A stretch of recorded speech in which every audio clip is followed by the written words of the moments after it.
Dugaan kejanggalan revitalisasi SMPN Satap 02 Jasinga 2 miliar menguat, kepala sekolah saat dikonfirmasi abrag-abragan meninggalkan tim investigasi. Pemirsa, sangat-sangat ironis. Proyek program revitalisasi satuan pendidikan tahun 2026 di SMP Negeri Satap 02 Jasinga Kabupaten Bogor mulai menuai sorotan serius. Tim investigasi dari Lembaga Pemantau Independen Tindak Pidana Korupsi Indonesia atau LPI Tipikor Indonesia menemukan sejumlah hal yang dinilai perlu mendapat perhatian aparat pengawas maupun penegak hukum terkait keterbukaan pelaksanaan dan penggunaan anggaran proyek revitalisasi tersebut. Berdasarkan papan informasi kegiatan di lokasi, proyek revitalisasi sekolah itu bersumber dari APBN tahun anggaran 2026 dengan nilai bantuan sebesar Rp2.089.617.000 dilaksanakan oleh Panitia Pembangunan Satuan Pendidikan atau P2SP selama 150 hari kalender mulai 27 April hingga 24 September 2026. Saat tim investigasi melakukan peninjauan lapangan dan meminta klarifikasi terkait progres pekerjaan serta pembelanjaan material, ditemukan fakta bahwa pada saat kunjungan disebutkan baru terdapat sekitar 3 lokasi yang baru dilakukan pembongkaran, sehingga memunculkan pertanyaan mengenai tahapan pekerjaan dan realisasi penggunaan anggaran.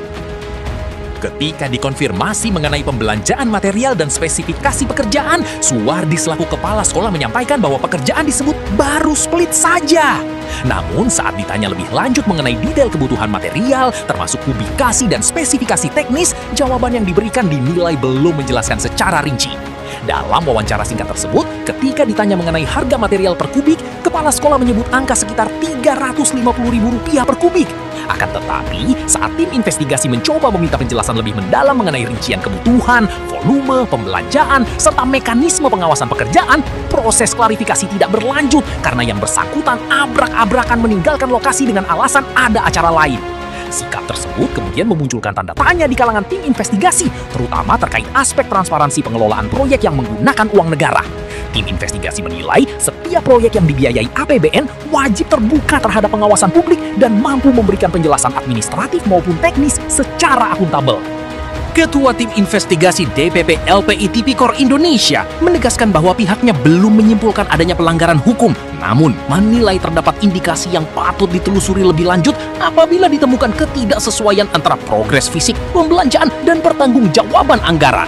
Karena ini menggunakan uang negara, maka prinsip keterbukaan, akuntabilitas, dan transparansi wajib dikedepankan. Jika ada data yang tidak sinkron atau sulit dijelaskan secara rinci, maka hal tersebut layak menjadi perhatian lembaga pengawasan maupun aparat penegak hukum, ujarnya. Secara hukum, pengelolaan anggaran negara wajib berpedoman pada prinsip akuntabilitas sebagaimana diatur dalam Undang-Undang Nomor 17 Tahun 2003 tentang Keuangan Negara serta keterbukaan informasi publik dalam Undang-Undang Nomor 14 Tahun 2008 tentang keterbukaan informasi publik KIP. Selain itu, apabila di kemudian hari ditemukan adanya perbuatan melawan hukum yang mengarah pada penyalahgunaan anggaran negara, maka dapat dikaji berdasarkan Undang-Undang Nomor 31 Tahun 1999, Junto Undang-Undang Nomor 20 Tahun 2001 tentang pemberantasan tindak pidana korupsi, khususnya terkait dugaan penyalahgunaan kewenangan yang berpotensi merugikan keuangan negara. LPI Tipikor Indonesia menyatakan akan terus mengawal perkembangan proyek revitalisasi tersebut dan mendorong pihak terkait, termasuk pelaksana kegiatan, untuk memberikan klarifikasi terbuka demi menghindari spekulasi di tengah masyarakat. Hingga berita ini diterbitkan, pihak sekolah masih memiliki ruang hak jawab dan hak klarifikasi atas berbagai pertanyaan maupun temuan lapangan yang disampaikan tim investigasi. Dari Jasinga Bogor, jurnalis Lensa Media Group melaporkan.